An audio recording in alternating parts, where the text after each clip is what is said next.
So that was Prabhupada's greatness actually, that he took this Vedic culture and spread it all over the world, understanding that it may become quite extinct in various parts of India. For example, in the south, they are converting Hindus rampantly to Christianity. You know, like Kerala, Andhra Pradesh, that is where Lord Venkateshwar resides. Tamil Nadu, you see like that. So we can understand that it is Kali Yuga. And at the same time, we can understand that Prabhupada is the Kali Yuga Acharya. Now, let's not be sentimental and just say Jai Prabhupada, Jai Prabhupada. But if we are really sacrificing our lives to follow the instructions of Prabhupada, then we will really understand the greatness of Prabhupada. And the fruit of following Prabhupada's instructions is that you will feel a very intimate bonding with Srila Prabhupada.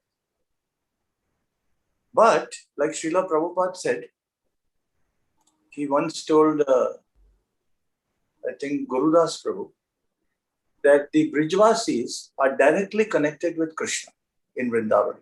They don't need a guru. So then, Gurudas Prabhu said that, but Prabhupada, we prefer to be connected to Krishna through you. So Prabhupada very humbly smiled and he said, yes, that is better. Right?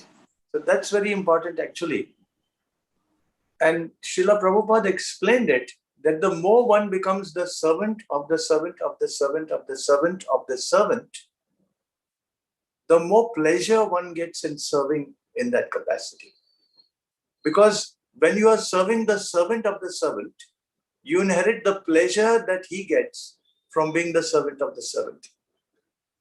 And when you serve as the servant of the servant of the servant, also your pleasures added on. And if someone becomes the servant of the servant of the servant of the servant, then he inherits your pleasure and also the pleasure of the servant of the servant. So like that, that is actually what Chaitanya Mahaprabhu said. Gopi Partur Pada Kamalaya Dasa Dasa Anudasa. The biggest problem we are facing right now in ISKCON is that everyone wants to be in the limelight. Everyone claims to be an authority. No one is interested in being a humble servant in this world. Everyone wants to have things their way. And that is why it's so important to study Ramayana very carefully and understand that this beautiful pastime that was enacted by the Chaturvyuha, that is Vasudev, Sankarshan, Pradyumna, and Aniruddha, they had no other goal than to make Lord Ram, that is Lakshman, Bharat, and Shatrugna, their life and soul. And I tell you, the day we learn to make other devotees who are sincere our life and soul, I would say, like Prabhupada said, Krishna consciousness will spread all over this world in 18 days. I repeat again, the day we learn to serve each other with this conviction that you are my Lord and Master, then you will see there will be an entire revolution in ISKCON, and you will see how the potency begins to flow. ISKCON is, yes, connected through the parampara, but in many places, the river of the parampara is being blocked. Like Prabhupada said once, he was giving a lecture. Don't get me wrong, I'm not criticizing ISKCON. I'm also a bona fide member of ISKCON. I'm also a representative of ISKCON. So I'm not criticizing. Prabhupada was giving a lecture once, and he said, he was talking about Krishna. So there was one young guy, extra smart. He all the time kept putting up his hand, putting up his hand, putting up his hand. So Prabhupada did not pay attention to Because, there are three types of hearers actually. One is Shrota, that is the one who hears properly. The second one is Sota. The second one is Sota, jo Sota hai, he comes there to sleep. And the third one is Sarota. Sarota is what? When you eat betel nut, you bring that, betel nut cracker to cut it into small pieces. So there are people who will come for Bhagavatam, Bhagavad Katha, and they will bring that Sarota. And they will cut that betel nut into small pieces and keep chewing it, you see, like that. So actually, the Shrota is very, very rare actually, like Bhakti Charu Maharaj said, that wherever Bhagavatam class is going on, Nidra Devi always happens to be there to put the devotees to sleep. So I think this insomnia is quite widespread all over the world. I think we should promote at least this Hare Krishna Mahamantra as being a good, pill to get good sleep. And better than that is Srimad Bhagavatam. But I wouldn't recommend it today. So this fellow was putting up his hand. He was not listening. Then finally, when the lecture was over, he said, I have a question to ask. So he said, have you seen God? Can you see God? Prabhupada said, no. Because you're coming between God and me. You're blocking the way. That was a fantastic reply. The guy sat down and he shut up actually. So I'm asking this one question. When we are all serving, are we coming in between each other's or blocking each other in the name of serving so that we really cannot feel that connection with Guru and Gauranga? We have to check it out very, very carefully. And therefore, this Puja La Pratishtha is very, very dangerous. We have to all the time when we are chanting, watch out for those three very, very dangerous anarthas that are being nourished by inattentive chanting. This is very, very important for us to understand. And be assured that even though Ayodhya, Dasharath Maharaj was ruling for 60,000 years uninterrupted. 60,000 years he was ruling uninterrupted, Dasharath Maharaj. But then, what conquered him? Time. However much you rule. I was just listening to these lectures on the 12th canto of the Bhagavatam. And in some of the last chapters, there is this verse, I don't know the Sanskrit, but it says that all great kings have come and gone. And they have been vanquished. How? By time. You see? So there's nothing to be proud of when we understand that any time this human form of life can be terminated in this body, material body. Now, when we take that as a motivating force, as a catalyst, then imagine what we would not do to actually develop a loving relationship with devotees. Just like Parikshit Maharaj, when he was cursed, he left everything aside. Mataji, don't make a noise. Close this. He said, he turned to the sages and said, you decide what should a man do who has 7 days to live. And they all unanimously said that he should hear Srimad Bhagavatam. So why Parikshit Maharaj heard with such devotion and such power, and he forgot all about his sleeping, his eating, his drinking, and why? He was saying in between. He's saying initially out of thirst, I put that dead carcass of that snake on this Rishi's neck and I got cursed. But now he's telling Shukadev Goswami, I have no urge to sleep. I have no urge to eat. I have no urge to drink. You see, so we have to ultimately attain that stage. And Prabhupada said, yes, we have to cut down eating, sleeping, mating, defending. Subhi, let's go. We have to cut it down. So you see our enemy.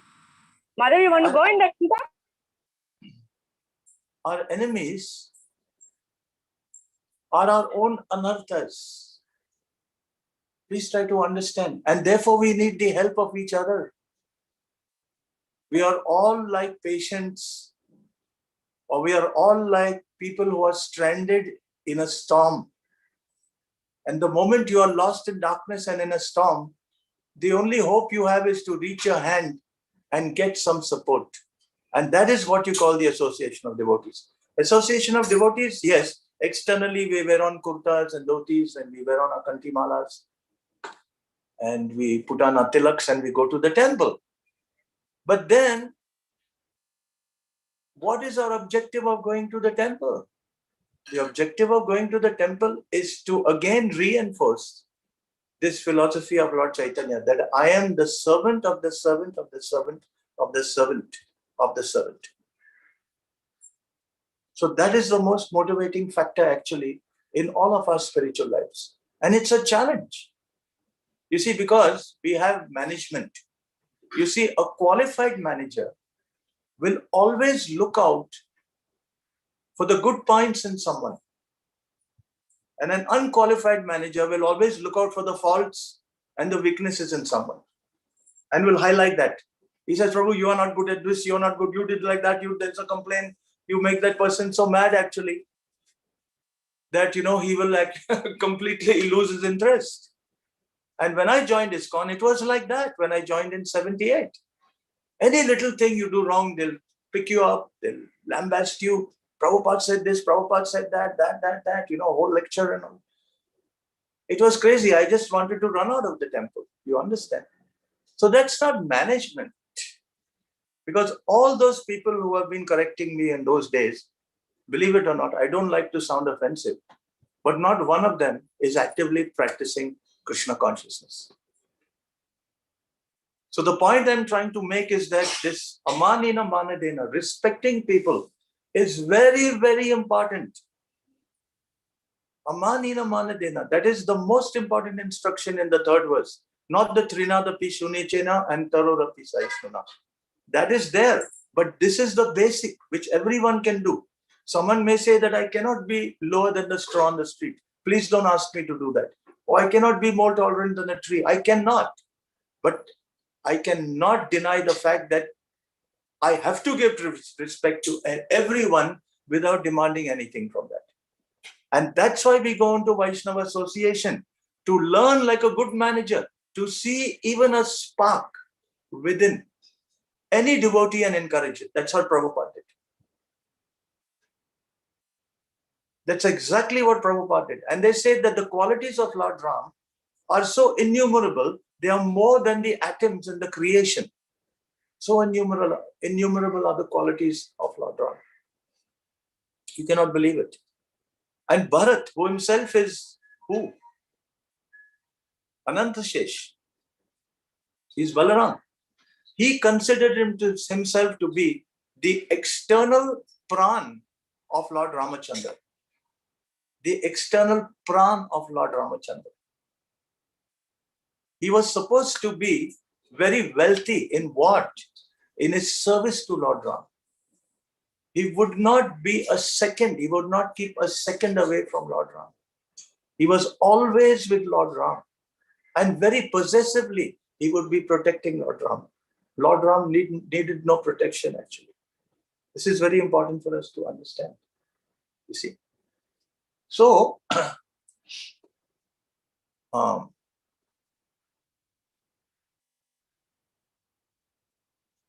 King Dasharath, in spite of ruling in such a wonderful way, ultimately he had to give up his throne. And ultimately he had to leave this world.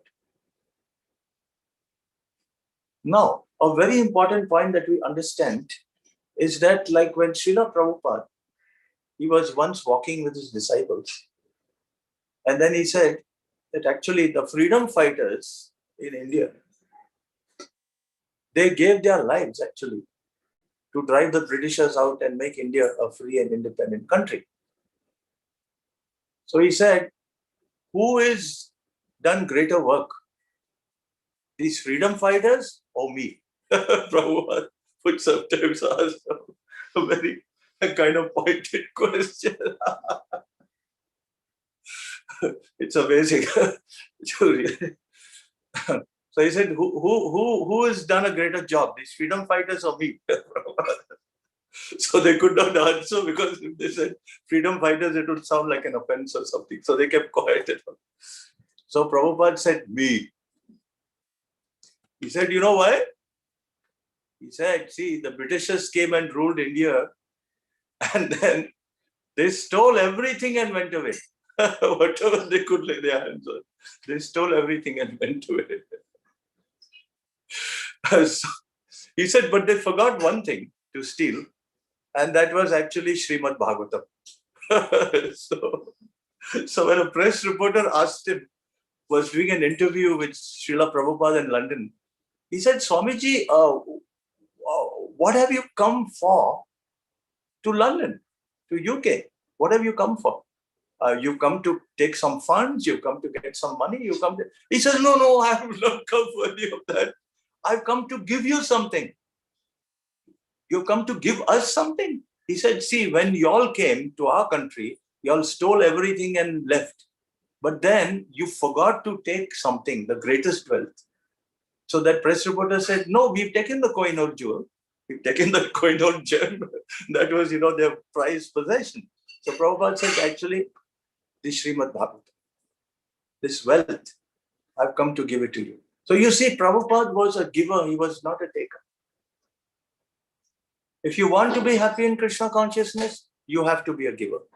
And it's not very difficult to be a giver. You don't have to go around giving people, some big donations or, some kind of... All you have to do is just offer your appreciation to someone. All we have to do is that, just like Lord Rama. You see, he saw this little squirrel on the banks of the ocean, and Hanuman and all the monkeys, Angada and Sugriv and all these great, monkeys, they were throwing these huge boulders and the tops of mountains, and they were all floating.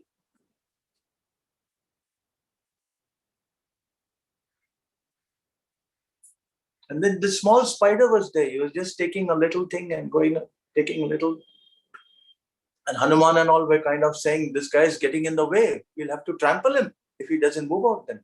So he went to Lord Ram and he said, my Lord, see what this fellow is doing. Means, what time pass he's doing. And Lord Ram said, no, he said, he is doing as per his capacity, and you are doing as per your capacity. So he said, in my eyes, both are equal. And these are Prabhupada's specific words. He said, Krishna is not looking at what you're giving. He is looking at what you are holding back. So supposing you have done so many great things, but you've held back one thing, going to some other devotee and saying a few sweet words of encouragement to that devotee, that means Krishna is not going to be attracted to you. Be very clear. I was just discussing with some God brothers just the other day that in the political world, figures play a big role. Figures, we collected so much of money for COVID and we opened so many more beds and we did this, we did that, all that sort of stuff. And in ISKCON also, we have all these figures, right? And it's not impressive at all to Srimati Radharani. Like Bhakti Tirtha Maharaj, when once he was distributing, or he used to go to all the countries behind the Iron Curtain, and he would distribute, his quota was 3 sets of Srimad Bhagavatam a day. Prabhupada said that this Ghanshyam, that was his name at that time, Ghanshyam Das, he's empowered. Prabhupada said, it's amazing he's empowered. So when Prabhupada was, starting to fall sick, at that time he would get great pleasure from hearing the scores of the book distribution, the devotees. Yes. So once, Tamal Krishna Maharaj was reading out all the figures of the book distribution. And as usual, Ghanshyam's, figures were great. So then Bhakti Tirtha Maharaj says that, I was feeling really, that Prabhupada is going to say something to me and this and that. Normally Prabhupada would lift his eyebrows when he would hear Ghanshyam's, figures, and he would lift his eyebrows and he would nod his head and smile, showing that he was so pleased. so pleased, But this time Prabhupada was very grave. He was looking around, he wasn't paying attention, to what Tamal Krishna Maharaj was saying and all that. So, Ghanshyam was thinking, my God, Prabhupada is not listening, Prabhupada is not paying attention. And then when Prabhupada, his time came to give the lecture, Prabhupada said, you are not the doer. Krishna is the doer. And Bhakti Tirtha Maharaj, in his recollections or memories, he says that was actually the most impacting thing in my life. I don't think I could have received more mercy from Prabhupada than those words, actually. You see, so that's very important for us to understand. You see, these are the things actually that we should pay attention to. And instead of wanting ourselves to be praised, we should rather, like in the spiritual world, look for the little sincere efforts of any other devotee and go all out of our way to magnify that and glorify that devotee. That is why ISKCON was founded by Srila Prabhupada. So it's our duty, like we have become so temple-centric, and that is why this COVID is breaking that backbone of temple centricity. That means you have the management in a temple, you have, the whole, and then you have the deities, and then you have, Prabhupada's Vyasas and everything, Okay, fine. So then that's considered to be the hub. That's considered to be like, the center. Okay, understood. Yes, in theory. Now, the demand is that the congregational members will try to visit as often as possible and go to the temple and visit and see. Now, what is that takes me to the temple?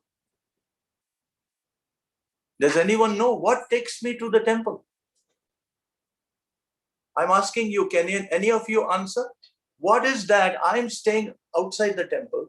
What draws me to come to the temple and drive all the way to the temple? What draws me? Would anyone like to reply? You can unmute and give that reply. You can unmute and give a reply. Hare Krishna, yes. Prabhu, I think association. Yeah, but now you're definitely. Yes, very good. Means, now you have become like a computer. You just use words, right? You'll say association and service and all. What is that? What specifically association? What kind of association talking about? Basically, when other devotees share their realization and about verses from Prabhupada's books. So to hear that and to see how others are progressing so that we can also progress in that way. Yeah. So that will draw me to a temple or will draw you to a temple. Yeah. So you see, that's what you call a philosophical association. You meet, you discuss philosophy, you discuss shlokas, you discuss realizations and all that thing. But in order to approach the heart of a person who needs love and who is suffering, or who needs some kind of encouragement, you have to bypass all that and go directly to the heart. When people get heart blockages and all, they do these bypasses because, those vessels that were bringing blood to the heart are blocked. So you have to bypass actually.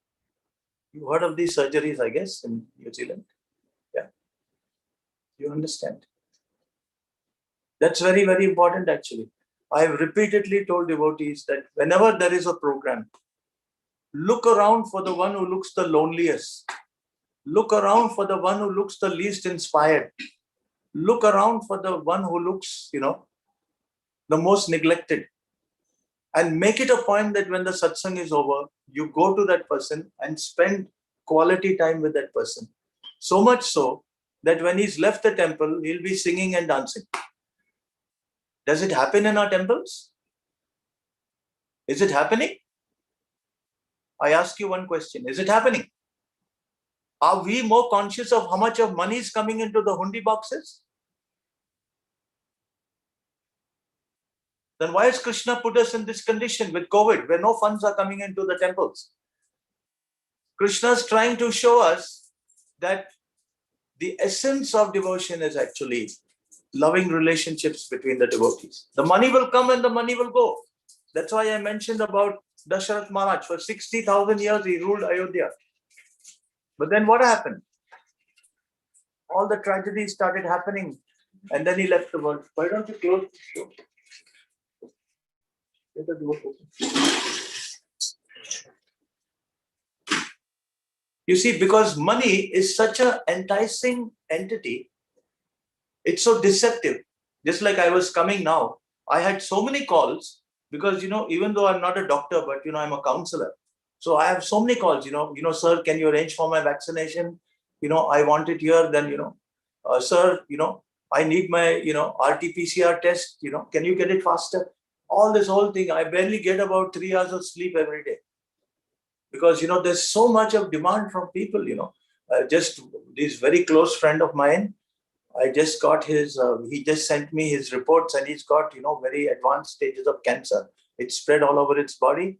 He does not know as yet. I have, spoken to a onco-surgeon. He says, Prabhuji, you'll have a few, weeks more. Now we have to break the news and, it's all very, it's, it's something that is, very painful.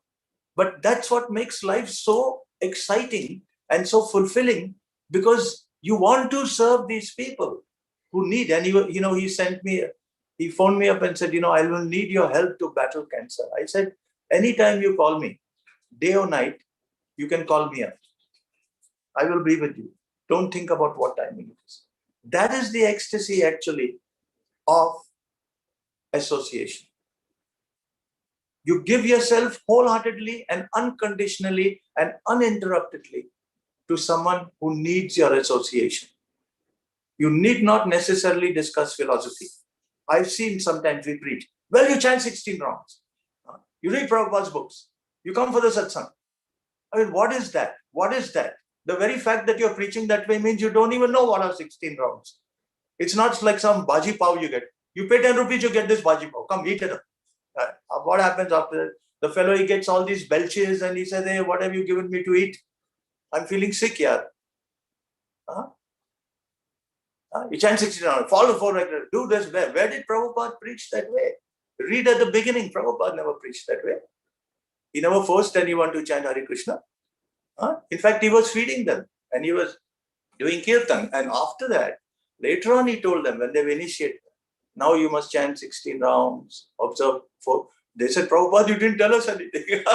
When they came to him after the initiation, he said, no, you must do it, you must do it, you must do it. So you see, an expert preacher is someone who is not exploiting people on the basis of philosophy. An expert preacher is someone who puts himself so much down to elevate others. Just like there was this thing at the, at the Swayamvar, Sita was only 6 years old. And I think Ram was about, I don't know, he might have been 12 years old or something. Sita was only 6 years old. So when he strung the bow and, he broke it, Sita came immediately with the garland, to garland him. And Ram, being a Kshatriya, he was very tall and Sita was only 6 years old. So she was not tall at all, She's not like these Afro-Asian girls, they may be about by the time they are, 15 years old or something, they look like boxers or something. She was a delicate girl. But imagine she used to lift that bow, which 8,000 Kshatriyas needed to lift that bow of Vishnu. 8,000 Kshatriyas. So when she came to garland Lord Ram said, hey, what are you doing? I came here only to break the bow. There was no talk about marriage. There was no talk about marriage. My Guru Vishwamitra or Vashishta, they didn't tell me anything about marriage. You see, that's the way disciple has to be. He wants only whatever his Guru wants and the genuine Vaishnavas. That means if they don't want me to do that, I will not do it. That is if they are pure-hearted. If they are not pure-hearted, then it's a little risky. Whatever my Guru wants me to do. It's very simple. I'm more interested in pleasing my Guru and the sincere devotees than in getting a big name, putting up big figures and having followers. Na dhanam, na janam, na sundarim, kavitam va jagdisha kama. So she went to garland Lord Ram, and then he was too tall. Just like you have in Bengal, they put the bride and bridegroom on their shoulders, and even in Orissa. And then, they try to garland each other. So when the bride tries to garland the bridegroom, the people carrying the bridegroom will hold him higher. So, she can't reach. It goes on like that all the time till they manage to garland each other, you see. So then Lakshman saw this is, Lakshman was like Ram's external pran. He never liked to see Ram in a difficult situation. So he said, "Hey, my God, this is not good," and all that thing. No? So he went to Lord Ram and immediately fell at his feet and touched his feet. So immediately Lord Ram, bent down to lift up Lakshman, and when he was doing it, then Sita put the garland on Ram's head. So if you want to garland, you want to garland Krishna or your Guru Maharaj, you have to fall at his lotus feet. Then, he'll stoop down and then you can actually, garland him. Just like Gadadhar Pandit at Tota Gopinath. He was telling the Lord Gopinath, I'm too old now. So now, you'll have to bend a little because, I'm not so tall. You see, so we have to follow in those footsteps. We should not look up like Meghnad, look up at the clouds and say, I'm so great and this and that. So Krishna is not interested in figures. So that's why till today I have made it a rule. All the satsangs that spend time with people who have come for the first time. Spend the whole time, sit with them, eat with them, talk to them, eat later on, but don't neglect anyone. And that's exactly why Prabhupada founded ISKCON. This is so important for us to understand. And there are certain qualities of Prabhupada, that are so important if we want to, understand and appreciate Ramayana. Because, we are not on that level to appreciate the qualities of Lord Ram, Lakshman, Bharat, Shatrughna, and, Sita and all. Because, we are not so elevated. But here comes a pure devotee, another devotee. And he interacts with so many fallen conditioned souls in such a way that they can relate to him even till today. And they are sacrificing their lives for the mission of Lord Chaitanya and Srila Prabhupada. Like, for example, Prabhupada was so enthusiastic actually. He was so enthusiastic. Like Rupa Goswami says, Utsaha Nischaya Dhairya. It's so important to be enthusiastic. Like when Tamal Krishna Maharaj, he used to be in this Radha Damodara traveling party, Sankirtan party. They used to have all these huge Greyhound buses, and they would go everywhere doing kirtan and distributing books and making devotees like that. So once he saw during Guru Puja, there was one devotee who was not dancing. So after the, all the program was over, he called him and sat with him and asked him, what is the matter? So then this devotee explained all his difficulties to him. And so nicely Tamal Krishna Maharaj, addressed all his problems. And the result was that the next day in Guru Puja, this devotee was jumping the highest. So if you ask me why we build a temple, someone comes crying into the temple and he leaves the temple jumping up and down like Hanuman. That's why we build these temples. If he comes smiling and leaves the temple crying, then I don't know what we should say about that.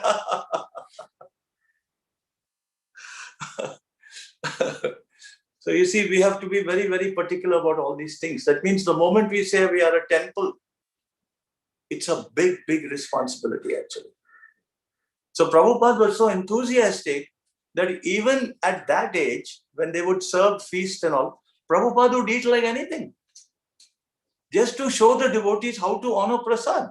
There was one time when they had arranged a program and there was so much of prasad cooked and all, and then just a few people came. It was in a hall or something.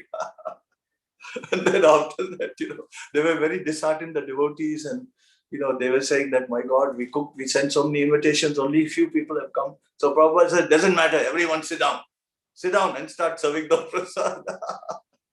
So they were serving the prasad. And Prabhupada made everyone eat maybe 10 times their capacity. Because we are not attached. You see, as long as we are together and we are following the process without trying to, outnumber the other or forming your own party and whatever you have, you'll always feel pleasure. I tell you, the happiest days for me was when I was in Europe, because we had nothing to fight about, no temple, nothing, everything. So our Sunday feast was so joyful. There were about 12 to 14 preparations. And we would eat to our heart's content and then lie on the floor and laugh and laugh and laugh and laugh and laugh.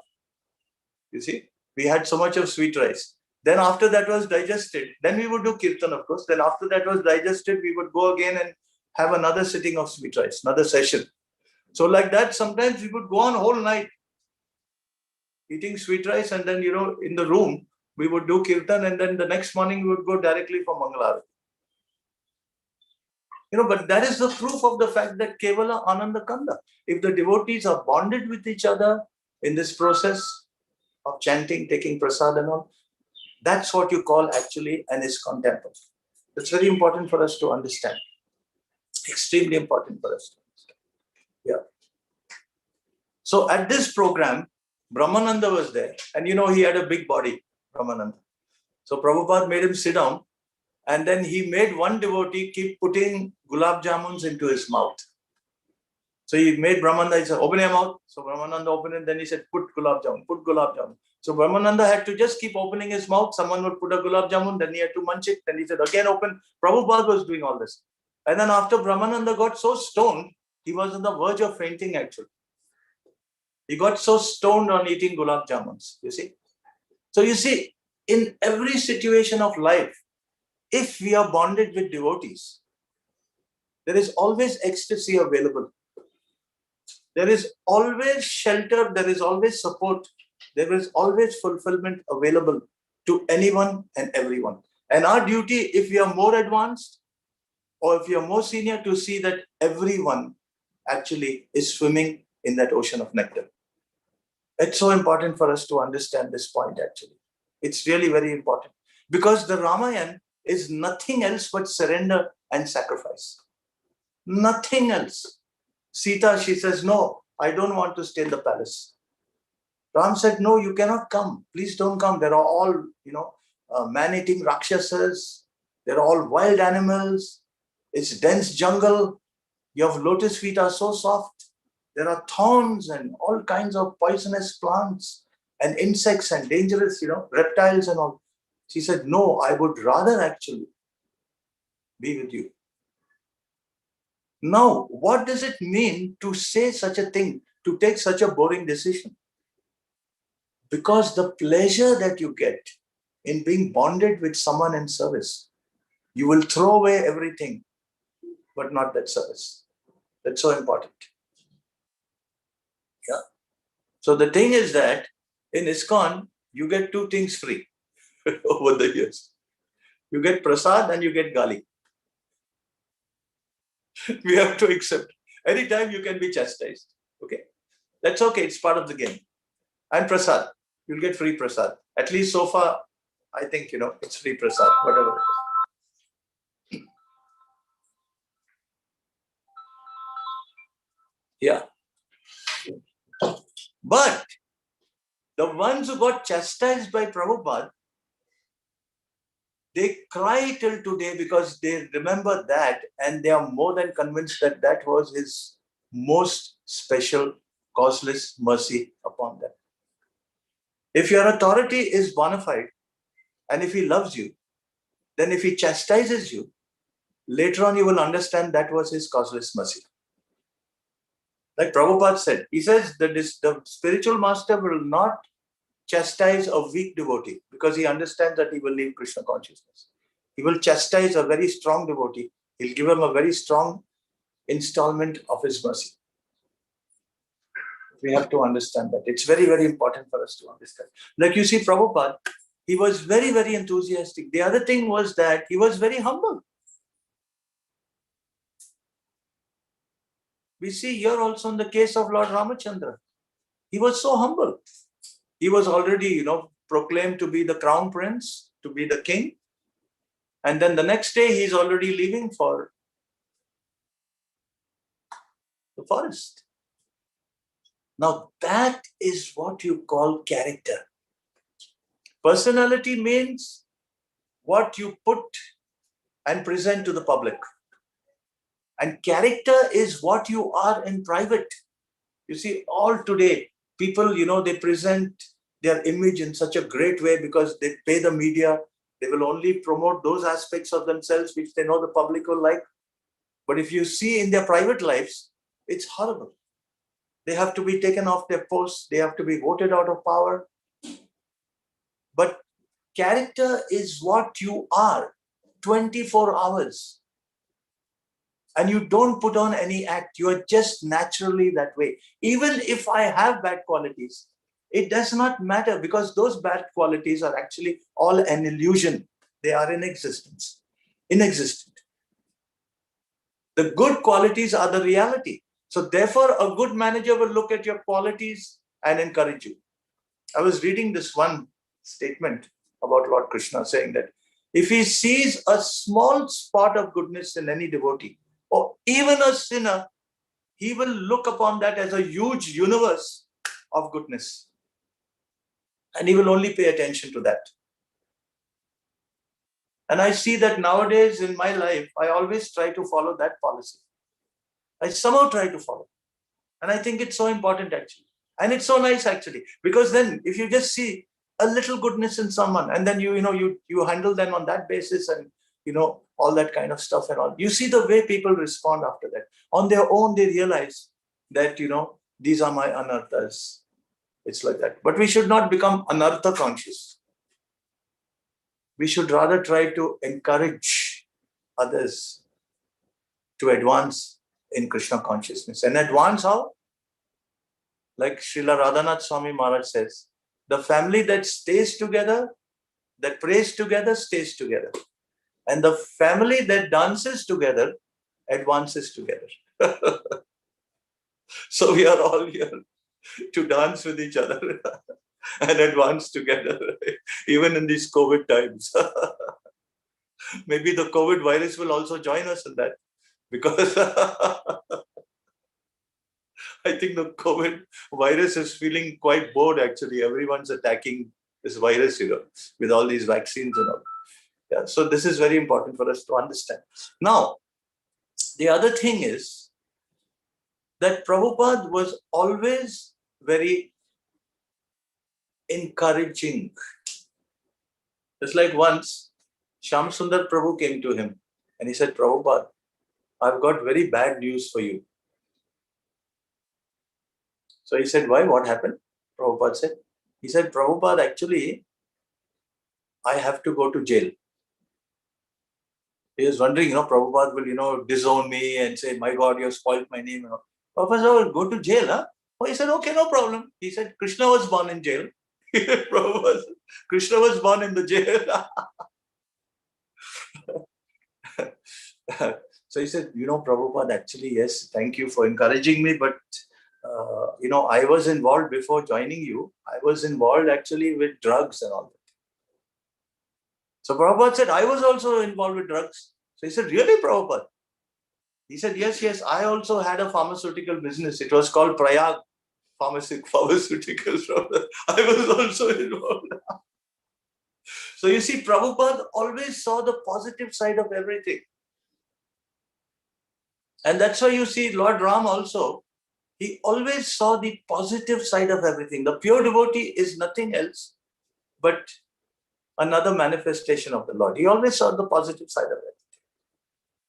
You see, he was so, like encouraging, appreciative, consoling, encouraging. There was one, this Yadurani Mataji, she was doing a kind of a painting, and then she had made a sketch for Prabhupada of, Krishna.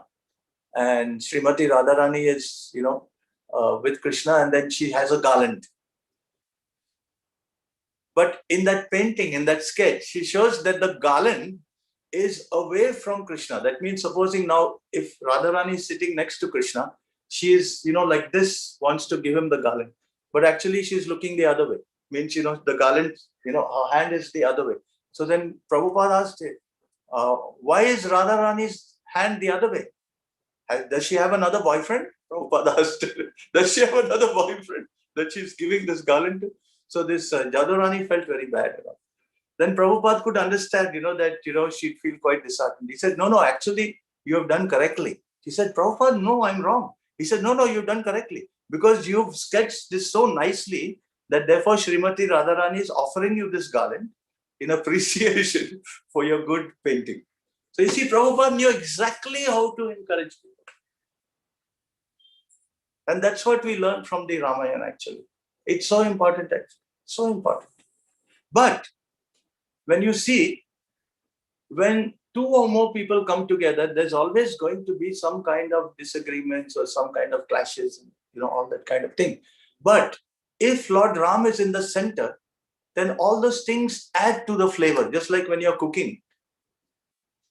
Every ingredient that you use does not match with another ingredient. They all have different natures, like salt and sugar or pepper. They all have different, but when they are all mixed in a proper proportion, they make a delicious dish that is very enjoyable. You see? So therefore, a servitor that we can learn, for example, from someone like Lakshman is like salt. Without salt, the dish does not taste good at all. It's very bland.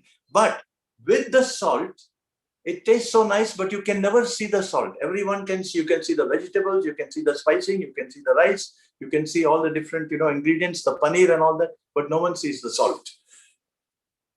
So like that, an honest servitor's presence is felt not in a visual way, because he has absolutely no intention of taking the credit for anything. And that is what makes it so palatable to Krishna. It's so important, actually. Just like this famous story of Govinda. Every time Lord Chaitanya would dance in the kirtan, then he would come back to the Gambhira and then he would take a little rest. Yeah. So once Lord Chaitanya was lying, in the doorway of the Gambhira, you've all been, I think, to Jagannath Puri, and you've seen the Gambhira. It's a very small room, and the doorway is very narrow, actually. So, he told Lord Chaitanya, can you just, move aside, because I have to step across this doorway to massage you. So Lord Chaitanya said, I am too tired. So he said, please move. I have to actually massage you. I have to go through. So Lord Chaitanya said, no, I cannot move. I'm too tired. So Lord Chaitanya fell asleep. So then Govinda crossed over Lord Chaitanya. He put a cloth and then very respectfully crossed over Lord Chaitanya. Then he massaged him. And then after he finished massaging him, Lord Chaitanya was still taking rest. And his time for prasad had come. But he did not cross over Lord Chaitanya to go back. And when Lord Chaitanya got up, Gauranga Mahaprabhu asked him, Mukunda, you are still here. Govinda, you are still here. What are you doing? He said, no, I was just sitting here. I'd finished massaging you and all that. So he said, how did you get here? So he said, I crossed over you. But why haven't you taken your prasad? No, I didn't want to cross over you. But you crossed over me to massage me. Then why can't you cross over me to take your prasad? And Govinda just put his head down, actually. He did not say anything. But Krishnadas Kaviraj Goswami says that by the look in his eyes, the message was that for serving you, I will do anything. But for my own pleasure, I will not do anything.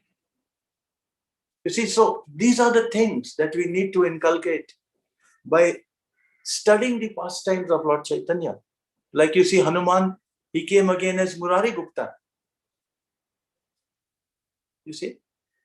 And this Murari Gupta, they had such an odd relationship, because Murari Gupta was very scholarly. He was very much into logic and nyaya and all that kind of thing. And Lord Chaitanya being a great scholar also, Nimai. Nimai was playing this role to make us understand that you will not understand Krishna unless you get the mercy of a pure devotee. You receive this Hare Krishna Mahamantra. You see? So only after he met Ishvara Puri, in Gaya. At that time, when he received initiation, he started actually exhibiting the symptoms of ecstasy. And once, when Murari Gupta was taking his prasad, because Murari Gupta would always be discussing philosophy with Mukunda, with Jagadananda and all, they would all be discussing. And Nimai would always go behind him and make fun of him, imitate him. Nimai was a very, very comic character, very, very mischievous. He would keep, discussing in front, and Nimai would go behind him and start imitating, and Murari Gupta would feel very offended because, he was quite a, sophisticated person when it came to philosophy and all that.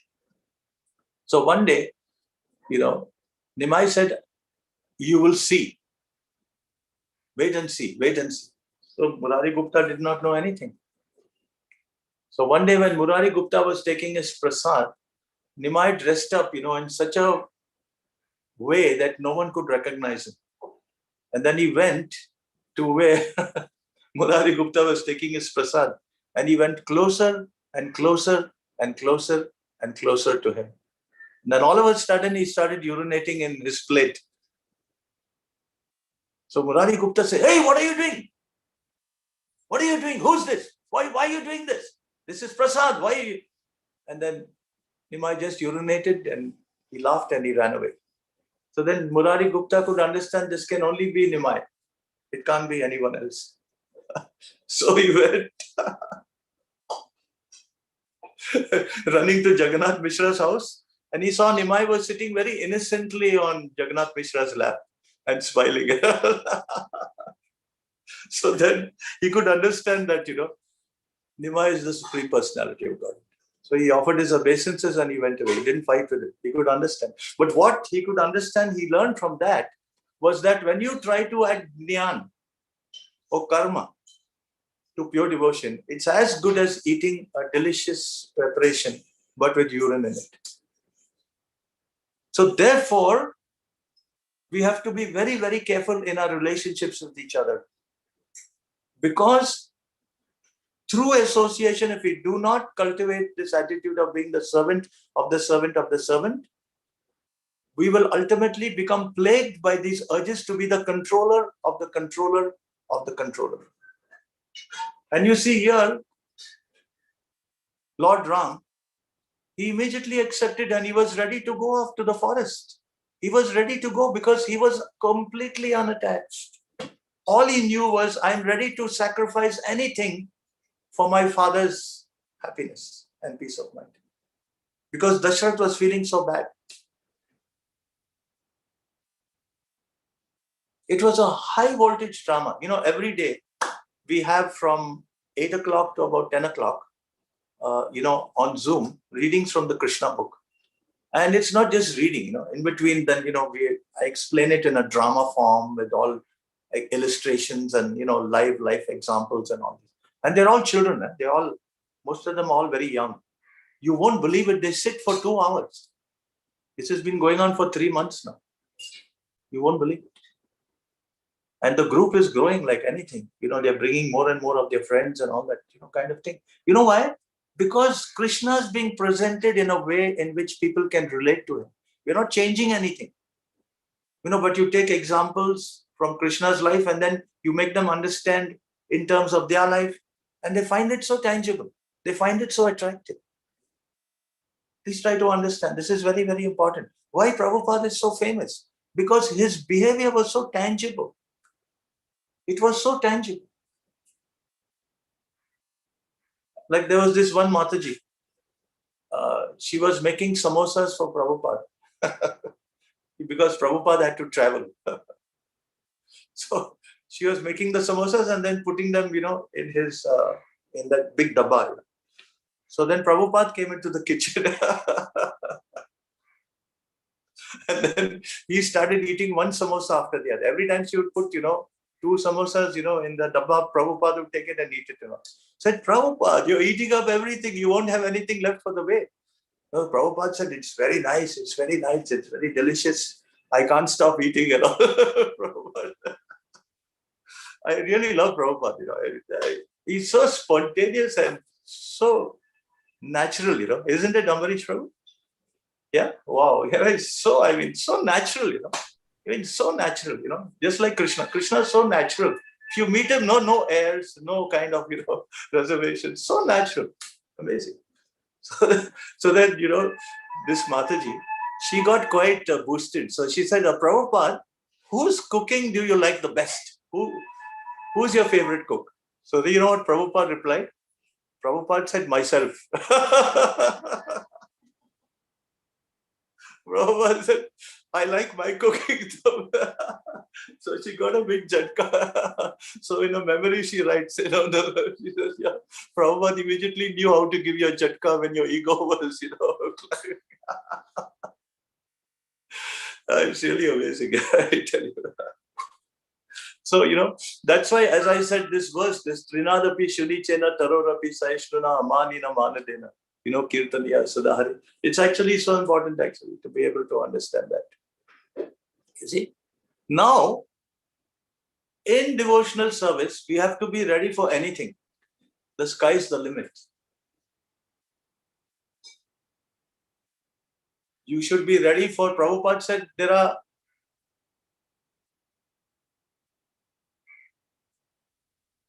there's one type of person in ISKCON who gets away very easily. And who is that? He says, the one who does a lot of service will always be caught and given more service. And the one who does no service will always be chastised for not doing service. The one who doesn't have much difficulty is the one who does half, and he manages to get away. So, nowadays, there was this saying that one guru was saying that actually don't just do that much service to protect yourself from getting chastised. Don't just do that much service. You do something, and then you just come to the limit, where you break the law, where the cop, has no reason to fine you. He'll just call you and chastise, but he won't write you a ticket, So what happens sometimes, we've learned to become intelligent, Oshar Mandya, that we learn to do or make a show of doing that amount of service where no authority can, you're not doing any service. You should do more service, And I'm very happy about it. You see, so these things cannot be enforced from an external situation. Like Lakshman, no one asked him to come with Ram to the forest. Who asked him? No one asked him. You see, if we decide to serve, it should be on our own initiative. And we should do it willingly and with gratitude.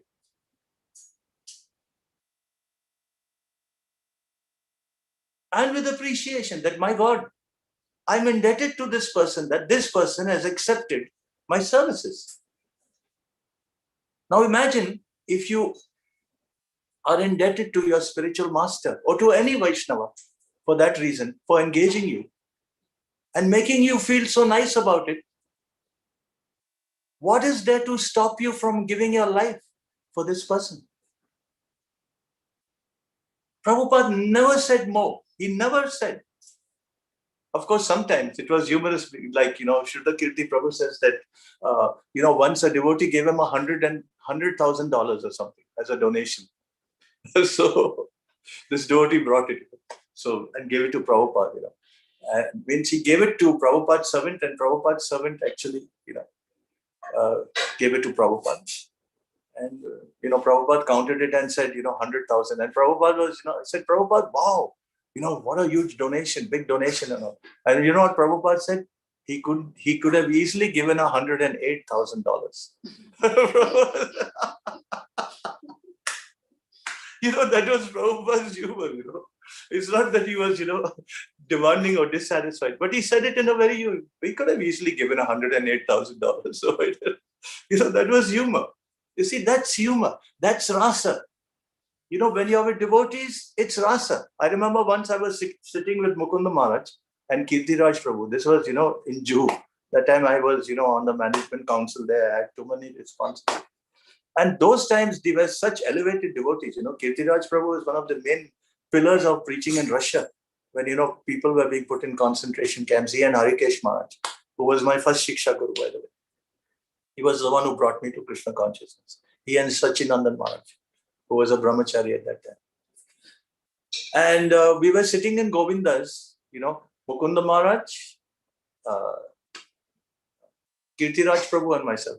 And we were laughing and laughing and laughing and laughing. That's all. Everyone was wondering, all these people sitting in Govinda's, sophisticated people at Hare Krishna land, and these three guys sitting and laughing and laughing and laughing. And then Mukunda Maharaj said, he says, yeah, that's what actually devotees, do. They just laugh and laugh and laugh. And that's what Prabhupada said, chant Hare Krishna and be happy. It's very simple. Our biggest weapon is our smiles. Our biggest weapons, you see now, before, if you see all the old BTGs, it will be full of pictures of devotees dancing and laughing and all. Have you noticed? And now you see the latest BTGs and all the thing. It's not like that, because everyone, has become very scholarly. Oh, we know about it. We heard about it. No, but we have to be, that's the mood that we have to be in. But to do that, we have to sacrifice. To do that, we have to tolerate. To do that, we have to be able to take insult, accusations. We have to be running the risk of being neglected. But still, yatha tatha va viddadatu lampato, mat prananatastu saevanapra. You see, that's what makes life, so worth it. Just like Bharat. When all this was going on, he had gone to, I think, somewhere towards Russia or something. When all this stuff was going on, he was not aware of all this thing that was going on. He did not even know that his mother was behind this entire thing. See, in fact, he is, many people say that actually he is the true hero of the Ramayana, not Lord Rama. Because, the people of Ayodhya, when they would see him, they would throw stones at him. When he would go, he wasn't staying. When he heard that Lord Ram would wear on this tree bark, and he would, put the juice of that herb over his head so that his jatai would stand out. So he did the same thing, Bharat. So what I'm trying to say is that if your spiritual master is in a mood of sacrifice and austerity, then you have to follow in his footsteps. You cannot say, oh, look at my guru, he's so austere, I love him, I worship him, he's so great. And then you live like a big, big nabab, or like a sense gratifier in your flat and, roam around and eat all things which you shouldn't be eating. That's all nonsense. No, if my Guru Maharaj is in that mood, I will also be in that mood. Don't get away just by praising your Guru Maharaj with some idle words. It's very important to understand, actually. So immediately he did all that. And everyone thought that Bharat was behind actually Ram's going to the forest. And he didn't know anything. It was so hurtful to him. Can you imagine how hurtful it is that when everyone's thinking the wrong thing about you and you really don't know even what's happening? So that is why he would stay. He would not. He just put Ram's Jaroka on the throne. That's it. And every day he would worship it. But he would live not in the palace. He would actually go and live in the forest. He went to this, what is it called? Nandigram or something it's called. And every day he would go and take a bath in the Sharayu river at 1:30 in the morning. 1:30 in the morning. The water used to be so cold in that river that even in the afternoon when the elephants would come to drink water, if something fell on their backs, they would scream and run away. At 1:30 in the morning, because if any of the citizens came, or the sages or anyone came to take their baths in the Sharayu river, maybe at about 3 o'clock, then he didn't want them to see him and disturb their minds, because they thought he was behind that. You understand? And then when his father passed away, he came to know that Dashrath Maharaj said that this Bharat is a rascal. He has been behind this whole plot to get Ram to go to the forest. He was not allowed to touch his father's body. Can you imagine what a shattering thing it was for someone who is so pure-hearted? So Bharat means he who carries the load. So therefore in your group, we need men who are ready to carry the load, even though you may not be appreciated, even though you may be misunderstood. That's what keeps ISKCON together. There may be misunderstandings between us. There may be disagreements. But we have to take that load.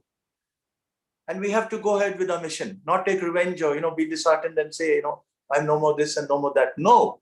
That's what we learned from actually the life of Bharat. That's why you see when they were born, Lord Ram was with was with Bharat. And Lakshman and Shatrughna were together. So they were all crying, these small babies. Yeah. Crying continuously. So, these parents are wondering what to do. These children are crying. What is the matter? Then Vashishta Muni came and said, Arey Baba, you put Lakshman with Ram and you put Shatrughna with Bharat, na? They're always like that. Life after life, they're always bonded with each other. So they changed, the births. They moved Lakshman over to, Krishna, to Lord Ram, and they moved, Bharat over to Shatrughna. And then they stopped crying. You see, that's the way it should be. You see, we have to, these are the subtle things in which we should become aware when we start advancing in Krishna consciousness. Not big figures and what have you done, how many temples have you opened and how many disciples have you made. What is the use? What is the use of making unworthy disciples when they take you to hell? Prabhupada himself said, I request you, don't force me to come back like a prostitute. Prabhupada made many statements. And at one time, Prabhupada said that many of my disciples will go to the heavenly planets.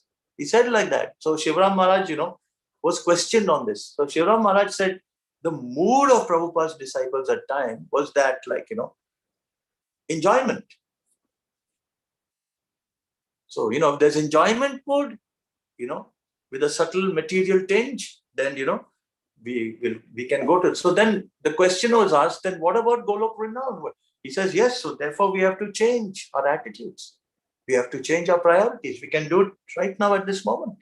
Like Maharaj Katwanga. He understood I have one moment to live, and immediately he said, okay, forget everything.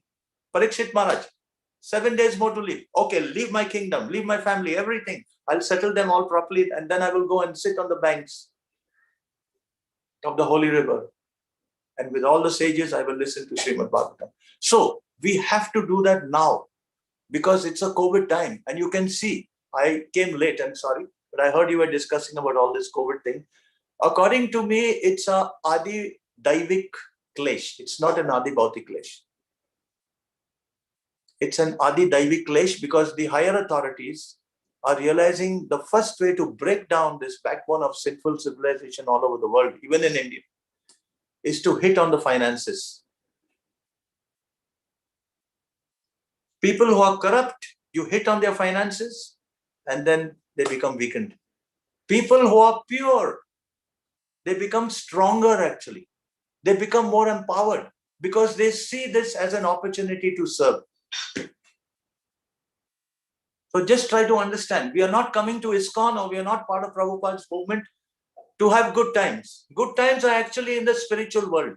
We are here where there'll always be storms and turbulence, and therefore we need each other to not fall off the ship of ISKCON. So therefore we need to also help in stabilizing the ship. This is very important for us to understand. This is something that we should take very much to heart. And it's not that ISKCON is something that is located. It's not a geographical location. It is a state of consciousness. Like Prabhupada said, you can take my books, you can take a mridanga, you can go to any part of the world, and you can start a center. So many disciples did that, right? I see that actually some of the best ISKCON centers are in people's houses. You see, they do such nice puja of the deity, everything they offer. They're so hospitable to anyone who comes to their house. Like this house I'm talking from is not my own house.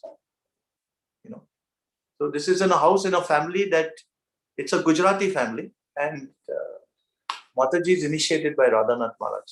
She first came to me because she was recommended due to her husband's depression to meet me by one of the leading psychiatrists in Bombay, Dr. Harish Shetty. Actually, we had done a talk show on TV, on UTV, and their whole family has become devotees.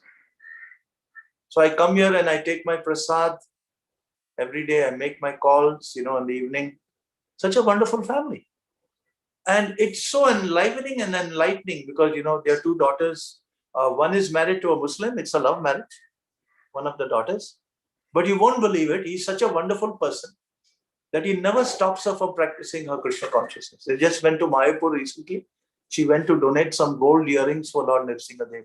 Her husband went with her. They go to Govinda's because they stay close by to Girgam Chowpat. So we are not really into, some kind of sectarianism and all this nonsense that is being now propagated and all. No, it's not like that. Prabhupada wanted everyone to actually follow the path of Krishna consciousness. Whether they be Hindus, Christians, Muslims, Sikhs, Jews. Prabhupada said, Jivara Swarupa Hoy Krishna Nityadas. He also said, don't convert the Muslims, don't go to convert. The culture that they are in is the best culture for them. See, Prabhupada was a very, very universal-minded man. Very, very, I'm a Christian. I'm also a Christian. Right? So let's try to understand from the Ramayana that there was no conflict amongst these brothers. The only time, of course, Lakshman was always very angry because he was very, very possessive of Lord Ram. And sometimes, he lost his balance of mind because, that's the nature of Lakshman. Even as Balram, he would always take the other side. He wanted, Subhadra to be married to, not to Arjun. And he favored actually Duryodhan in fighting rather than Bhim and all that. So the Acharyas explained that Jayadvaita Maharaj said that he has transcendental schizophrenia. Jayadvaita Maharaj explained Balram's behavior as transcendental schizophrenia. Now, why does Balram behave like that? To give pleasure to Krishna. Why does Madhu Mangal behave like that? To give pleasure to Krishna. We should not be all some monotonous group. Why you're not like him? Why you're not like her? Why she's not like you? Why you be like that? No, no, no, no, no, no, no, no, no. Krishna Lila is full of unlimited variety. And he handles everyone perfectly. That's how also Lord Ram. That's why he took the monkeys. He said, okay, come on. Let's go and search. You go. And he left them all. They went on their parties. So actually, you see, Prabhupada started his movement with monkeys. He started his movement with non-Hindus. If Prabhupada did not go to America, there would be no ISKCON. And before I conclude, we still got time. One doctor was telling me, I think this is very interesting. How is that the Britishers, they were given this opportunity to rule over India? How is that? So one guru was telling them that actually, that they have done a lot of pious activities, because they said there's a saying that the sun never sets on the British Empire. But of course, now UK is, nowhere on the world economy map. In fact, India has more economic clout than UK, and it will soon surpass USA also, India. But, this Trijata, who's Trijata? Trijata was one of the Rakshasi women who were there at Ashok Vatika, who were there, to guard Sita. You see, these Rakshas, ladies were there to torture Sita at Ashok Vatika in Sri Lanka, right? Just that she should actually submit to Lord Ram. You see, so all these ladies, but only Trijata would only console Sita. She said, no, no, no, your husband will definitely come. Because Sita was always crying. Sita Devi was always crying. So she, she was always consoling her. So finally, when Lord Ram killed Ravan, and then, there was this Agni Pariksha, or whatever it is. All that. At that time, when Trijata saw Lord Ram, right, Sita asked her for a benediction. You know what benediction? And she says, I would like to have this kind of a person as my husband. And actually, you see Lord Ram, of course, any woman would like to marry him, go crazy. That is all attractive, that sort of thing. But, it was not possible because, Sita is the wife of this thing. Yeah. So there was this one monkey, this was what was told by some guru actually. who was in Lord Ram's army, and he had done some gadwad, some mischief and all. Later on, when Sugriva and all had done some kind of CID work and all, after the war and all, they said this guy should be punished. So this guy, he went and hid in a cave and no one could find him, one of these monkeys and all. And then one day this Trijata, she went to do a lot of, Trijata was in that cave actually, where she was doing a lot of austerity to get a husband like Lord Ram, because she was very distressed that she could not actually, get Lord Ram as a husband, you see, So then she was meditating in this cave, doing a lot of austerity, and then this monkey escaped. He was running, he happened to be in that cave and all, and that's how he met Srijata. And then in the course of time, they united. And they say eventually the descendants of these are the Britishers actually. That's what this guru told one of our doctors. His name is Dr. Soni, Deepak Soni. He's a very nice devotee. He said, see, because try to understand, you can't get a ruling over India for so many years unless you've done a lot of pious activities. So try to understand. It's very, very important. It's the most amazing thing is that how Lord Ram rewards you. You know also that when this one, what Vedavati, she was actually kidnapped by Ravan, not Sita. Vedavati was kidnapped actually by Ravan. So then Sita knew about it. So then actually Sita was telling Lord Ram, see, actually she has sacrificed her whole life and all that. Sita was taken by the fire god, and then he was kept. Ram kidnapped actually the.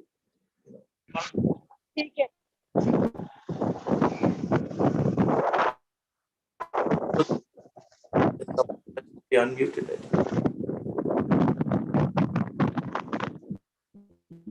Someone was muted. Okay. So then, at that time, after that, then Lord Ram decided that, because Sita had convinced him that you have to actually honor her by being her husband.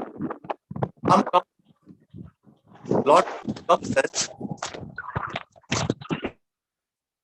and he takes up his abode actually where? In Tirupati. So that is a very rare incarnation actually, where, Venkateshwara, Lord Venkateshwara comes there, and then he takes his abode. And then Vedavati is actually Padmavati. She comes as Padmavati, and the Lord marries her actually. So what I'm trying to say, it's such a long topic actually, that whatever little any of us have done, in spite of all our offenses, in spite of all our malicious natures, in spite of all our conditionings and whatever it is, be assured that Lord Krishna, Srila Prabhupada, Lord Ram will never leave us to perish. In fact, if you have to hear from them, they would say that I am so indebted to you for what you have done, that I cannot pay back this debt. That's what the Lord is. That's how you do little something for the Lord, this pure devotee. And they never forget it. In fact, they reward you millions of times more. That's so important for us to understand this, actually. And here you see all in Ram Leela. He's reciprocating with everyone, even with Jatayu. How he was reciprocating with Jatayu. You see? He did his last rites. He was weeping for him. He sent him back to the spiritual world. You see? And that's basically the mission of Srila Prabhupada. The mission of Srila Prabhupada is not that, oh, this guy is no more in the movement, or he's in Maya, he's doing this, he did that, he's breaking the regulative. That's none of my damn business if someone is breaking the regulative principles. I have no right to criticize. Even if I'm a temple president, I have no right. Prabhupada never did those things. If someone left the movement, Prabhupada would cry. There was once one devotee, Grasta, he left the movement, and then Prabhupada, he was crying. He said, I probably have not, I'm sure I'm not given him enough of love. That's why he's left. I should have given him more love. He was crying. Where do we have that spirit in ISKCON today? Are we running after big projects and big figures, or taking over the world, when we cannot even manage our own petty lives? Let's be realistic, and let this COVID actually put some sense into our dull heads. Very important to understand. The most important thing is that we need each other.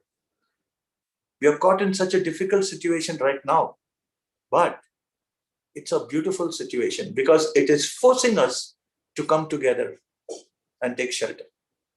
And how? Taking shelter of each other. Not saying come together and taking shelter of Prabhupada. No, taking shelter of each other, because each and every one of us is closely connected to Srila Prabhupada through our spiritual masters. If the spiritual master leaves the planet, it doesn't mean that you are not connected. That is all nonsense. We are connected through Vani. Prabhupada says, when the Guru is there personally, then you serve him physically.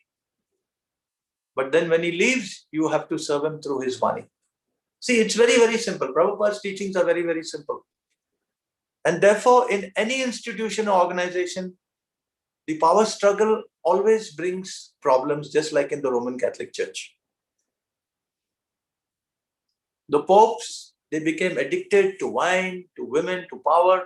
The church is, completely broken down. And therefore, it needs to be rectified. It's not that ISKCON has become worthless. No, ISKCON is actually non-different from Krishna. So we have to act as a support system. ISKCON is my child. ISKCON is my life and soul. And how do we do that? Like Srila Radhanath Swami Maharaj told me once when we were going to Barsana, he said that yes, we listen to everyone, but we follow what our Guru has taught us. Because we were discussing, I said, Maharaj, the Gaudiya Math, Bhakti Siddhanta Saraswati Thakur's time, he made them chant 64 rounds. Now, they are giving initiation where you can even chant 4 rounds and all that thing. So then I said, Maharaj, what exactly is this? So he said, we can actually appreciate all the activities that they're doing in Krishna consciousness, and we can also listen to their lectures or whatever it is, but we follow only what Prabhupada has told us. That is what we call loyalty. I can listen to you, I can listen to him, I can listen to you, I can discuss. But when it comes to following, only what our founder Acharya has said. And that is what is called empowerment. Just like Lakshman, he thought about nothing else but Ram and only Ram. Bharat, he thought about nothing else but Ram and only Ram. Shatrughna, he thought about nothing else but Ram and only Ram. But Shatrughna did not go directly to Ram. Shatrughna thought, he understood that Bharat has got such a burden on him. He's living outside. He's not even in the palace. He's staying there. He's doing so much of austerity. And he's crying all the time. His eyes are full of tears. He's cursing himself. He's blaming himself because of me. Lord Ram had to go to the forest, even though he had no intention. And that is why when Lord Ram sent Hanuman, he said, go to Bharat. Before entering Ayodhya, he said, go and tell him that, Ram is coming back in the Pushpak Vimana. And if you see in his eyes even one tinge of discomfort, please come and tell me. And then I will see to it that he becomes the king of Ayodhya, and I will not interfere with him. And I will settle down somewhere else. So Hanuman went and told Bharat. And the look of joy and gratitude in Lakshman's eye and Bharat's eyes, Hanuman noticed it. And then he realized that Bharat is a genuine servitor. So what are we trying to do in this movement? Bharat is actually God. He is Vishnu Tattva. He is not Jiva Tattva like us. Now, if the Vishnu Tattva can show such a level of service and surrender to Lord Ram, who are we big people here in this material world, stuck in this garbage can? What's so great about us? What's so great about us? So therefore, it's so important actually to understand and realize that we need to learn so many lessons actually. Prabhupada took monkeys. Now,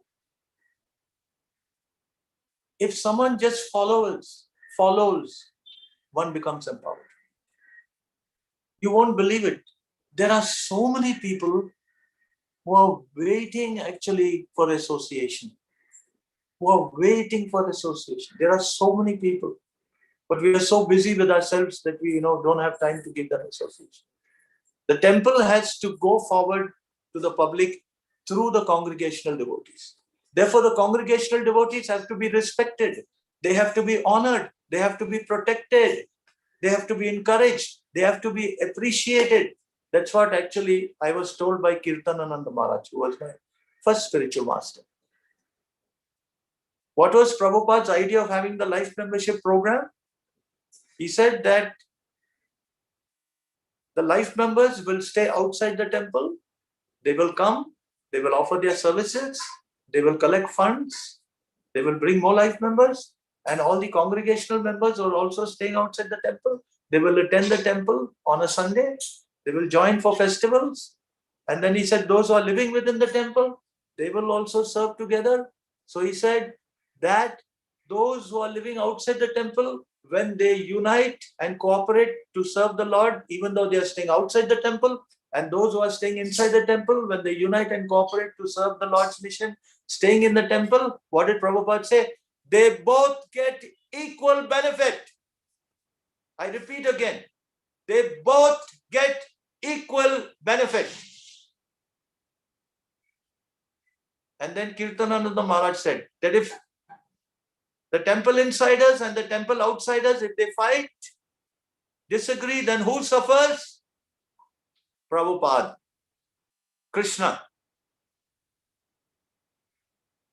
They feel the pain. You see? So that means, to conclude with, let us be in this mood of Lord Ram. He never hurt anyone. He said, my father may have made a mistake, doesn't matter, but he's my father, he's worshipable. So I will go to the forest. And he joyfully went. And he never held a grudge against his father, like many children do after. Oh, my father, what happened? He took some, he gave a mad boon to my, stepmother, and see the nonsense and all. Wait till I get back and see what happens. He never thought that way. Now, this is what we need to learn from the Ramayana. That whatever happens, whatever way life goes, let us always be equipoised like Lord Rama and smile. And at the same time, be merciful to those who require love, compassion. And never think that we are an island. No man is an island. So your so-called little group, right? Your so-called little group is best summarized by you can. You will say we can, and I say that you can. And I will go one step further. You must. And you will. Because your Guru Maharaj will empower you. He's a very empowered personality. You must and you will. And that will be part of history. That is the meaning of WECAN. Thank you very much. Hare Krishna. So, does anyone have a few questions? I think we've got about 10 minutes more or something. Yes, Hare Krishna. Yes, Damodara, Prabhu. very inspiring class of yours, and thank you very much for your kind words and blessings for our meager activities. And there are many points which stood out for me in our take home. But what stands out and shines is that Bharat carried the burden. So we always say that we want preachers. We're making preachers in our program. I think we should add this, that they carry the burden takers on behalf of Srila Prabhupada. We are servants, That's right. servant. So you are the burden taker actually. That's why I offer my unconditional pranams to you. Hare Krishna. Thank you. From the day I know you, I've always known you as someone who's so keen to give the consciousness to everyone. Someone who's so protective. You are very fortunate to have someone like Ambarish Prabhu. He's so protective. He's so very protective. Really, it's so inspiring for me. Let me tell you one more small story. In Nashik, Shikshashtakam Prabhu, he was an Air Force officer before. Then he surrendered and he's a wonderful preacher. he was telling this story that, they have a brahmachari ashram there, and then they have on the notice board the list of all the services every day for each brahmachari. So then he would see that there would be one brahmachari. He would come every day to look at the notice board. Even though his day was over, means for the month, his services for the month were over. So every day he would come, about 7-8 times to see, study the notice board. So then once Shikshashtakam Prabhu called him and said, your service schedule is over. You're coming every day to see the notice board so many times in the day. So he said, Aisa nahi, Prabhuji. He says, I've come to see if someone's not able to come due to some illness or something, then I am very happy to go and, do the service for him. See, these are the ways we've got to bring into ISKCON. Now, why he didn't come? Why? What is all this nonsense? Right? This is like stock market business. Arey, isme stock dalo, usme paisa kare. Arey, tu bechna, ye kar. This is what? We want to make it a stock exchange to get big money or more followers. We don't want anything. Na dhanam na janam na sundarim kavitam va jagadishakam. You see, we've got to compensate for someone's weaknesses, not pull them down. We've got to compensate. We've got to be a support system, and WECAN is an incredible support system to the movement of Lord Chaitanya. And that's the way Krishna consciousness is going to spread eventually. The first 50 years, these things were not being paid attention to. But now COVID is forcing all of us to see the movement of Lord Chaitanya the way Lord Chaitanya wanted it. That's why he told Lord Nityananda and Haridas Thakur, go to every door and beg of them to chant the names of the Lord. Krishna is your father, Krishna is your mother, Krishna is your most worshipable object, Krishna is your life and soul. That's the way we're supposed to preach. And I tell you, if we really do that, we don't have to go and tell people, Krishna is this. But if we just are nice to people, they will want to come and be with us. And we should have no ulterior motive. Like Prabhupada said, if one is serious and without ulterior motive is serving, Prabhupada said, he is eligible for pure love of God. The rest of the things are all details. Whether you live in the temple, how far you stay from the temple, whether you're recognized or you're not recognized, and how many people, that really doesn't matter. Krishna is not into figures. Srimati Radharani is into the attitude. Krishna's Bhavagrahi. You see? So this is very, very important actually. Try to understand that. Are there any other questions? So someone would like to ask. Thank you very much, Prabhuji. Anyone has any questions, please feel free. Jump in and ask a question. Hare Krishna. Hare Krishna. Hare Krishna, Damodara Prabhu. I actually don't have a question, but I would just like to say that I really, really enjoyed the class. It was very nectarian for me personally to hear. Yeah, I really, really enjoyed it. So thank you very much for giving this very nice class, Prabhuji. Yeah, thank you very much for being so bonded even at this age, because at this age normally boys like to roam around and explore and and go into go out of orbit, as you call it. But I can see that you have such lovely parents. You're very fortunate to be bonded actually. You're very, very fortunate. You see? Yeah. And of course, it's also the mercy of your Guru Maharaj, I would say. But be bonded, Prabhu, because right now, the newer generations of devotees, they need a lot of guidance. They need a lot of love. They need a lot of support. They're looking for love like anything, personal attention, care, appreciation. All these things are so important. Practically, it happens in every age. You won't believe it. If I ever go to someone's house, I spend about 3 or 4 hours there. I don't, say I've got to rush up for a meeting and all. Like Sridhar Maharaj used to say that he was one of the leaders of Hare Krishna land, in the 80s, Sridhar Swami. Now he's no more. He used to say the 4 regulative principles that we have to follow is eating, sleeping, meeting, and defending. Eating, sleeping, meeting, and defending. I hope it doesn't turn out to be eating, sleeping, meeting, and offending. So Let's not have it as eating, sleeping, meeting, and offending. Let's not offend each other. I remember there was this one god brother of our Guru Maharaj. He was very sweet. He was a sweet, very sweet devotee. You know what he said? He said that actually, imagine if I have, enemies with, different groups of devotees and all. And then by Krishna's arrangement, I'm dying. And one of those devotees happens to be around. Okay. And then he's chanting the holy name for me. Will I be actually prejudiced that I will not be able to appreciate the holy name because it's coming from someone whom I hated or I didn't like or disagreed with? So Krishna will do that. He will give you no choice. So don't be choosy. You may get someone whom you don't like at all to be by your side holding your hand when you're giving up your body. And then you have to, accept it as the special mercy of Krishna. That is humility. That is gratitude. So please think about this. So Prabhu, you are a wonderful devotee and there's a mission for you in Auckland actually. See? So you can build up a huge youth group there.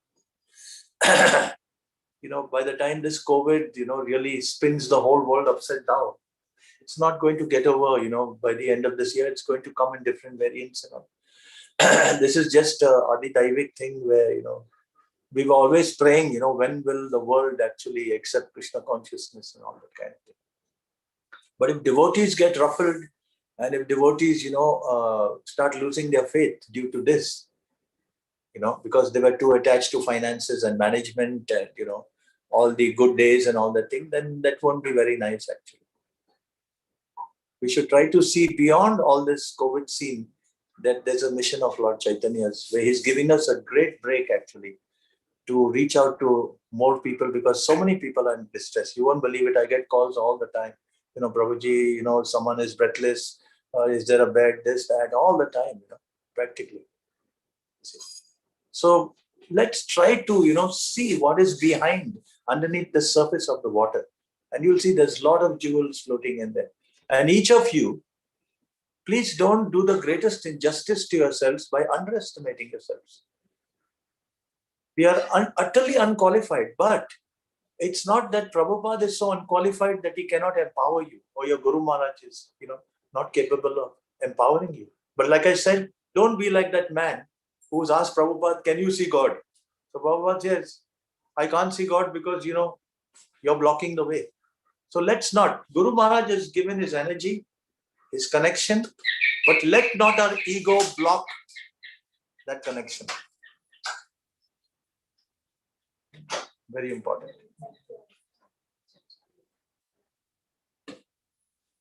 Thank you for your inspiring words, Prabhuji. Thank you very much. Hare Krishna. Thank you very much. Hare Krishna. Anybody else like to say? Please feel free. Hare Krishna, Prabhuji. Hare Krishna. Please accept my Dandot Pranams. Except mine. It's a very nice and powerful class, Prabhuji. And I was just thinking when I was listening that, especially when you were talking about how we should take care of each other as devotees. I remember that distinctly, as my Prabhuji mentioned, that when my mother was suffering at the last stages of her life, and she came to Bhaktivedanta Hospital, you yourself personally played a very pivotal role, because at that stage, she was in another hospital, and then she came to Bhaktivedanta Hospital, and her consciousness changed. And I really appreciate that. I mean, sometimes we say a lot of things, but I have actually seen myself and my Prabhuji, we've seen how you have actually implemented that very closely. And she was very, very happy over there. And it was a complete transformation, I remember, for her from when I met her before coming to that hospital and then afterwards. And I remember her telling me that you personally used to go and talk to her and take care of her. So thank you very much for doing that. Actually, remember also that you took my mother's ashes to Vrindavan for us. So that was such a great, So thank you very much, Prabhuji. It was very, very, very enlivening and powerful lecture. Actually, very much. Prabhupada said that if a phone is lying there and it's not used, then the one who uses it, the phone is very grateful to that hand that lifts it up to use it. So, we are there, but if no one uses us in some service, then we become useless. So I should thank you on the contrary. I should really thank you on the contrary. And believe it or not, right now I'm in, a state of real ecstasy day and night, because, there's so much of people who need help. And, you're just giving it to them. Because if you don't, then, everything becomes rotten within you. Just like water, if you don't consume it in a particular time or share it with someone, it becomes rotten. It becomes a source of infection. So similarly, all these abilities that, Krishna has given to us, if we don't use it for people who need it, like Lord Jesus Christ said, thy need is greater than mine. That famous statement. So, it's not that I'm sacrificing anything for someone's welfare. No, because I don't have need of it now. So let me give it to someone who has need of it. And that's the way we should think in ISKCON. And that way we feel very happy, actually. So that's my policy, as much as possible, with my limitations. Always my reply to most people is yes. I try to practically never say no. Sometimes, due to, the circumstances, sometimes I may not be able to say yes, but then I try to see at least that something is done, something is done. You see, so these are the things we should be working on in the Association of Devotees. And then when people see that how united we are, they want to be with us. Like Devamrit Maharaj says that, when he was, there used to be one gentleman who would come for the whole year. And, during chanting time, he would just sit down there and, be very quiet and stuff like that. So after some time, a year had passed, and he went and said that I've been watching you all. I've been coming here.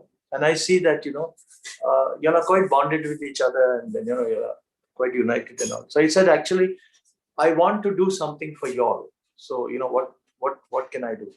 So then they went to Devamrit Maharaj, and then he said that, you can ask him maybe if he can donate or if he can buy some land and all. So this man bought them some land, actually. I think they made a retreat center or something like that, you see. So actually, what actually is the best preaching is that when people see we are all very united. That's why I always tell people in our group, don't say anything different from each other, Just everyone should say, it's not that you're mechanized, but, you have to be in that same paramparic, kind of mood, and you can present it in your own individualistic way, but the principle should be all, unified, and, all that kind of stuff like that. So again, I give Bharat's, thing. Bharat had every reason to revolt and, say, go to hell, I'm not coming back, I'm going to make my own kingdom and all. But he only thought about himself, whatever others thought of. Even his father, he said, don't let him touch my body, because, he'll contaminate my dead body. Imagine how hurtful it is. So, these are the things that we need to take very much. Then the other thing is, when your mother and all, they depart, you see, they always shower their blessings on you. That's one thing I realized, that if today I am still healthy and, I'm not in distress and all, it's because all of these wonderful souls like your mother and so many others, we try to offer a little service to them. And, they are blessing us. They're showering their blessings. They're protecting us. Yeah, because, they are also living, and they are protecting us. They're showering their love upon us.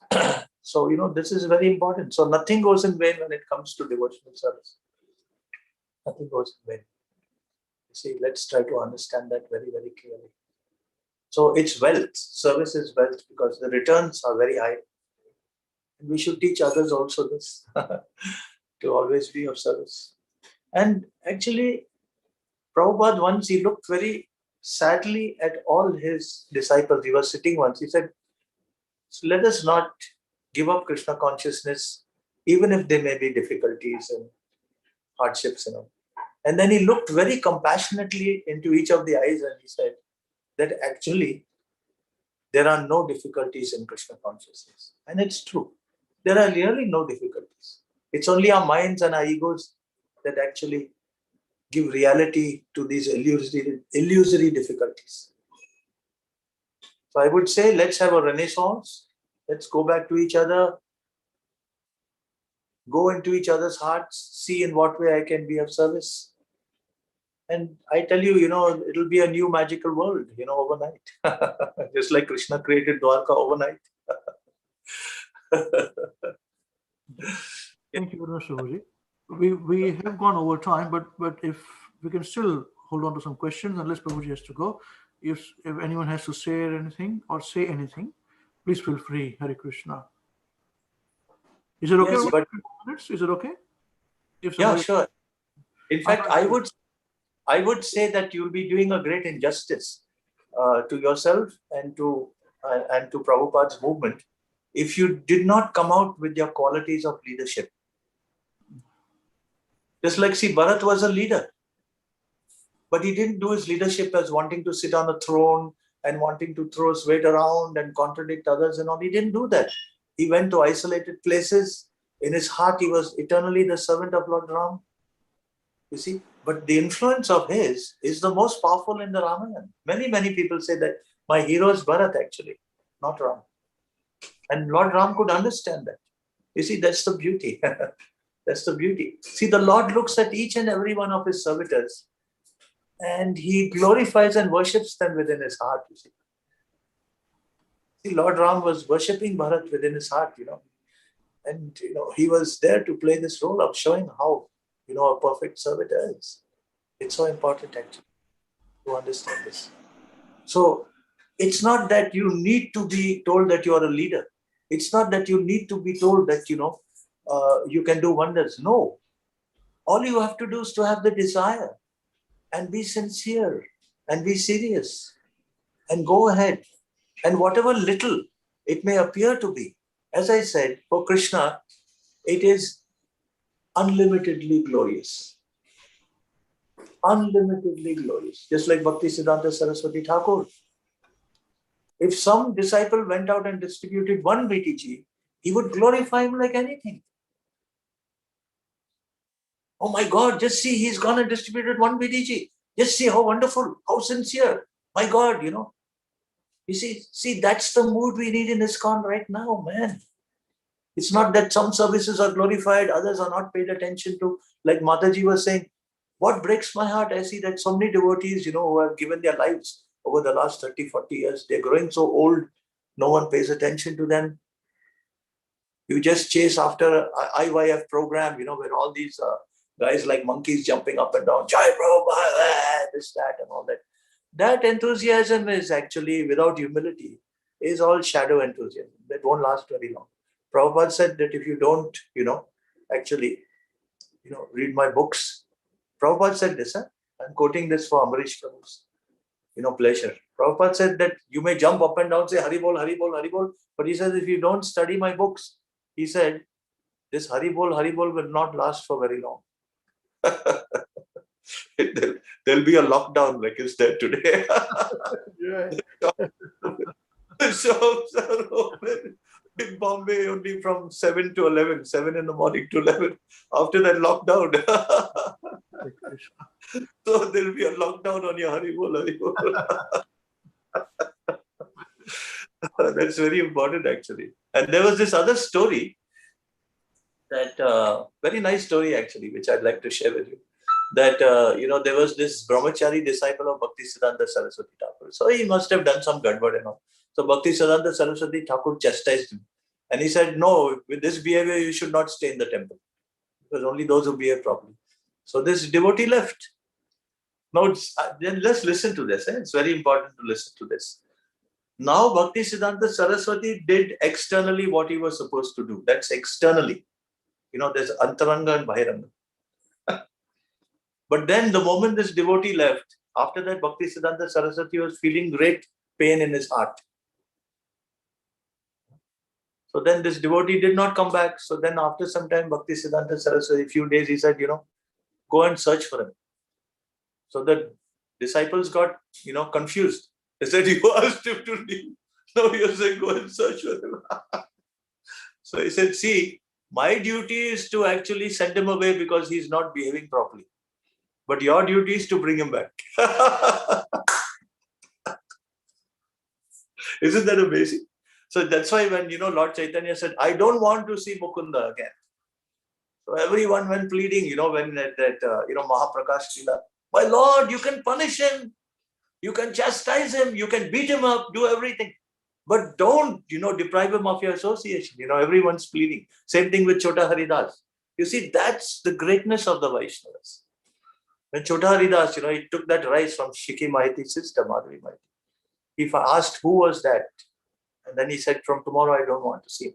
Then everyone went pleading, Sarvabhauma Bhattacharya, Ramananda Roy, Sarup Damodar, Lord Nityananda and all. He said, see, if you pressurize me, I'll go to, Alalanath and I'll not come back, see like that. But that's what Lord Chaitanya wanted to see. Why did he behave like that? Because he wanted to show that, see how glorious these devotees are. They are ready to go to any extent, to not only forgive a devotee for some misgiving, but to actually bring him back into the association of devotees. So Lord Chaitanya, in his role, he has to say, I don't want to see him. But the devotees in their role have to say, no, we want him back. So then, even after that, he wanted to serve the Lord. So he thought, if my body is going to prevent me from serving the Lord, so he gave up his body. But then after that, every day they would hear this beautiful singing. Then they wondered. So then they said he has become a ghost, but a spiritual ghost, not a material ghost. And every day he would be singing for Lord Chaitanya because he had that ability to sing very beautifully. And Lord Chaitanya would relish it.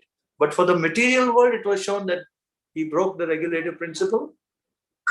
And therefore, as a sannyasi, it is mentioned he should go and drown his body in the confluence of the, Ganges, Yamuna, and Saraswati. The same thing happened with Vishnujan Prabhu, Vishnujan Maharaj. He went and he drowned himself there. But what he did not hear, please listen to that. They were walking, and they were talking about Chota Haridasan, and Vishnujan was walking also there. And then, Prabhupada, Bhaktivinoda Thakur says, that if a sannyasi looks at a woman, that he should go and drown himself in the confluence, So Prabhupada said, yes. So then Vishnujan Maharaj, when he heard that, he started walking very slowly, and Prabhupada walked ahead. But what he did not hear was that some of the sannyasis told Prabhupada that, Prabhupada, we are so fallen that all of us will have to go and actually, commit suicide, at the confluence at Prayag. So Prabhupada said, therefore, you should not do that. We need preachers. He said, more than giving up your life in the confluence, he said, you have to preach actually, and Krishna will help you. So even like, what is this devotee, what is his name? I forget. He was in charge of Buffalo. He was a sannyasi, Rupanuga Prabhu. He became Rupanuga Maharaj, and then, even this other devotee also. Prabhupada said, doesn't matter, you live with your wife and children, but don't give up Krishna consciousness. Yes. So it's mentioned that if a sannyasi goes back to married life, it's like eating his own vomit and all that thing. That is what the scriptures say.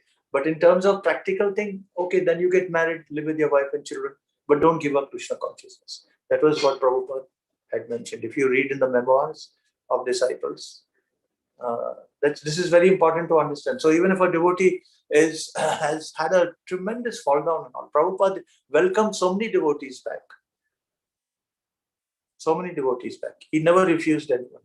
He only chastised them and didn't want them when they preached Mayavad, when they said that Prabhupada is Krishna. He's not a link in the disciplic succession, but he's Krishna himself. You have to surrender them. Prabhupada said then these people should not be allowed to be within ISKCON. Right? So please understand that. Now, the other thing about this disciple of Srila Bhaktisiddhanta Saraswati Thakur, see, you've got to be proactive. You've got to understand. See, my Guru Maharaj has asked him to leave because as the Acharya, it's his duty. Because if he didn't say anything, this fellow will go from that to us in the temple. And then everyone else will take the example and, go on like that. Hare Guru ne usko kuch nahi bola, hum bhi karenge. So you see, it's a very sensitive issue. But they did not understand the heart of their Guru Maharaj. Like Nityanand Prabhu understood the heart of Lord Chaitanya. Lord Chaitanya said, you should not come to Jagannath Puri in the 4 months of Chaturmasya. You should be preaching in West Bengal, in Navadvip. But still not Nityananda came. When they came with Advaitacharya and all, Nityananda was there. But then Lord Chaitanya was internally very happy because he understood that Lord Nityananda knows that I cannot live without him. So he was not disobeying actually Lord Chaitanya. He was fulfilling the desire of Lord Chaitanya. That's why he cheated him, took him to the house of Advaitacharya and Shantipur, telling him, he told these boys, if this sannyasi comes here dancing like a madman and he asks you where the Yamunas, you point to the Ganges. You see, because there are always these relationships. Externally, you behave in one way, but internally, what is pleasing to the Lord, only very, very advanced devotees know. And that's the reason then when Lord Chaitanya agreed to stay in Jagannath Puri, and his mother, even after taking sannyas, he was sitting on a lap, she was kissing him, which normally a sannyasi does not allow. But you see, that's basically what we have to understand. That externally, according to the Varnashrama, we are strict and all. But internally, we have to see, am I offending anyone? Am I hurting anyone? Am I discouraging anyone? Am I neglecting anyone? Am I underestimating anyone? This is actually why we are chanting Hare Krishna. So we have to be proactive disciples, according to Guru, Sadhu and Shastra. You see, so if we see someone is discouraged, he has committed some offense, don't just, let him go and, okay, if he goes, then, be in touch with him, bring him back gradually. So then this temple was going to be opened, It was a big, big temple and all. So Bhakti Siddhanta Saraswati said, that you go and search for him. Otherwise, I'm not going to inaugurate this temple. He said, don't come back to me. I will not inaugurate this temple. So they went searching like anything, for. And then one devotee remembered that before he joined the ashram, he was, actually a watch repairer. So they went to every place where watch repairers are there, and he found that devotee. And they told him that Guru Maharaj is waiting for you. Come back. And this devotee started crying. And he came back and he joined the ashram again.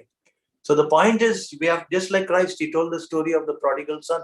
There were 2 sons, elder and smaller, junior. So the junior fellow thought, my father is not giving me anything, this, that, let me go and, have my own life and I'll do much better and all. So he went. And then he found life was very difficult. And then he began to starve. And then he began to take care of the swines, that is the pigs. And then he began to think, that, my God, in my father's house, there were servants, there was all kinds of food and luxury. And like a fool, I left my father and I went, thinking I'll be so great and now I'm suffering. And then he thought, how can I see my father's face again? He will refuse me. And every day his father would come to the top of the hill and with a very painful heart anxiously search, is my son coming back? Is my son coming back? Is my son coming back? He said. And his son was not coming back. Then one day his son thought, this prodigal son, he thought, let me somehow, even if my father kicks me out or chastises me, let me come back and, ask him for forgiveness. And so his father was standing on the hill and he saw him. And the moment he saw him, he went running into his palace and he said to all his servants and everything, come on, have a huge feast, prepare the palace, decorate the palace. My son is coming back. He was so happy. And they had a huge festival, where his son was sitting on his side, and he announced that this was my son. And he left me and I thought he is lost, but now he has come back to me. You see. So then the elder son later on said, my father said that I have never deserted you, I have never disobeyed you, but you are making such a huge festival for my younger brother. And he's come back to you. And he said, what about me? You haven't made any announcement about me. So the father, with tears in his eyes, he said, my son, because of your loyalty, whatever I have belongs to you. You see, that's what loyalty brings. Whatever I have, because Lord Ram was loyal to his father's request. He was loyal. So naturally, there was no question of any other choice than Lord Ram ruling Ayodhya. There was no question. By being loyal, everything comes to you. You see? So what he said is, Father, that's how we understand the mood of the Acharya. Your Guru Maharaj, Srila Mahavishnu Goswami Maharaj. What gives them the greatest pleasure? He said that whatever is mine belongs to you, my son. It's all your property. But he said, but remember, this son of mine was lost, but he's come back to me. So what he was trying to say is that when you leave the association of the Lord and his devotees, nothing is more painful to the Lord than that. And nothing is more joyful when that living entity again returns back to the Lord. It is described by Sanatana Goswami. He says the Lord is waiting at the gates of the spiritual world. And when this soul, after perfecting his life again, after coming into the material world and learning the hard way, perfecting his life, and again entering into the spiritual world, the Lord is waiting for him with open arms. And the Lord embraces him in such a way and says, where were you for so many lifetimes? Don't you know how much I was suffering without you? Don't you know I could not sleep, I could not eat, I could not breathe, I could not do anything? And then they both embrace each other, and the devotee says, yes, my Lord, I understand, please forgive me, I've been such a foolish person. And they're both weeping and crying and embracing each other, and their hair standing on end and limbs are trembling, and they both fall down unconscious. Now that's what Sanatana Goswami understands, explains things. I hope we can bring in some of this into ISKCON.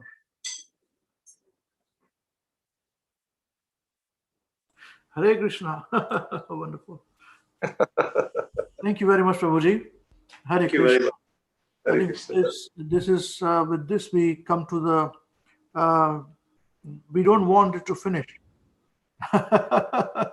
And but time is transcendental also. Time has separated us in the past, but brought us again. And Krishna willing, we pray as a representative of Krishna that he'll keep bringing us again and again in our association. We can have your association and your encouraging words and your wisdom, Prabhuji. Thank you very much. Thank you so much. Also my prayer, because I'm also a beggar. I need your encouragement, love, association, and prayers. Thank you so much. Thank you, Prabhuji. Thank you, Prabhuji. And also your followers, the guests who are here today, we want to thank them as well for joining us today. And we usually finish our program with a 3-minute prayer, which somehow Mahavishnu Goswami Maharaj had instructed us that we must sing this prayer. Yes, please. And before we finish in the program. So we've got small kids who are trained up to do so, who lead us. So who's going to do that today? Now, how's Navina's health? Navina's all right? Navina, you okay? You're doing well? Yes? Okay, would you like to lead us then? Children, they chant that prayer written by Mahavishnu Goswami. Yes, please, let's start now. Maharaj, Maharaj, please hear us. Maharaj, Maharaj, please hear us. We have learned some real good stuff. We have learned some real good stuff. Maharaj, we have learned one thing. Maharaj, we have learned one thing. And today for you we will sing. And today for you we will sing. If our room is clean, If a room is clean, then our mind is clean. then our mind is clean. If our mind is clean, If our mind is clean, we can do anything. we can do anything. If our room is dirty, If a room is dirty, then so are we. then so are we. And if we are dirty, We are dirty. we are not happy. We're not happy.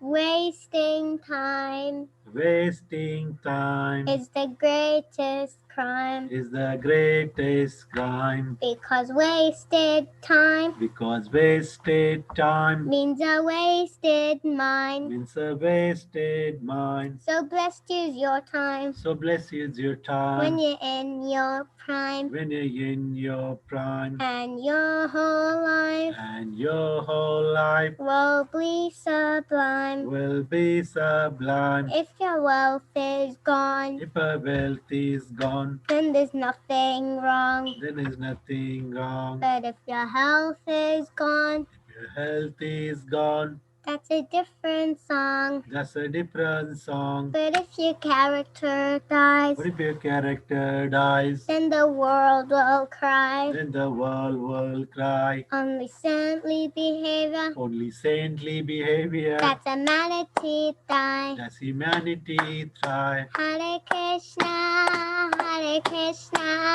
Krishna Krishna, Hare Hare, Hare Rama, Rama Rama, Hare Hare. Hare Krishna, Krishna Krishna, Hare Hare, Hare Rama, Rama Rama, Hare Hare. We must always remember Krishna We must always remember Krishna and never forget him too. and never forget him too. But how are we to practice this with so many things to do? But how are we to practice this with so many things to do? That is The voice has come down. Sridhar Babu, can you increase the voice, please?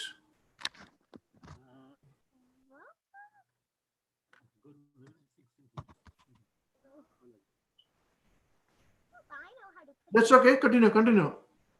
Navina, continue. No problem. But how are we to practice this with But how are we to practice this with so many things to do? That is the greatest question. That is the greatest question. And here is the greatest clue. And here And is here's the greatest clue. Let's learn. You must learn to work so. You must learn to work so nicely that Krishna remembers you. You must learn to work so nicely that that Krishna remembers you. So listen really closely So listen very closely and make your thinking sharp. and make your thinking sharp. We Let's must learn how we can live. learn how we can live and work so Krishna won't depart. Let's learn how we can live and work so Krishna won't depart. If something's due tomorrow, If Something's something's due tomorrow, finish it today. finish it today. And whatever's due today, And whatever is due today, do it now, don't delay. do it to it now. now, don't delay. Your friends might be lazy Your friends Your might friends be might be lazy or doing bad things. or doing bad things. But if you think again, But you think again, don't follow them, you don't follow them, and you will win the end. and you will win the end. Whatever work we given, Whatever work we are given, we do our really best. we do we our do very our best. best. We only live with what we need and give Krishna the rest. We only live with what we need and give Krishna. the rest. This is how to live, to work and to play. You can learn to live this way. You'll see Krishna every day. This is how to live, to work And to play. If learn you to live this way. pray, you'll see Krishna every day. And when our time is up, we take ourselves above. We sing and dance with him with our hearts full of love. And when our time is up, he'll take us up above. We'll sing and dance with him with our hearts full of love. So chant Krishna's names, his glories and his fame. It's the only way His word. You can never become same. So So chant Krishna's names, His glories and His fame. It's the only way this world will ever become sane. Now please ask this greatest question Now please ask this greatest question and find this greatest clue. and find this greatest clue. You can only remember Krishna You can only remember Krishna if Krishna remembers you. if Krishna remembers you. Hare Krishna, Hare Krishna, Krishna Krishna, Hare Hare, Hare Rama, Hare Rama, Rama Rama, Hare Hare. Hare Krishna, Hare Krishna, Krishna Krishna, Hare Hare, Hare Rama, Hare Rama, Rama Rama, Hare Hare. Jai Grace Damodara Pandit Prabhu ki jai. Vishnu Goswami Maharaj Srila Gurudev ki jai. Jagat Guru Srila Prabhupada ki jai. Ananta Jai. ki jai. Jai Gaur Chandra Premanande. Hari Hari Bol.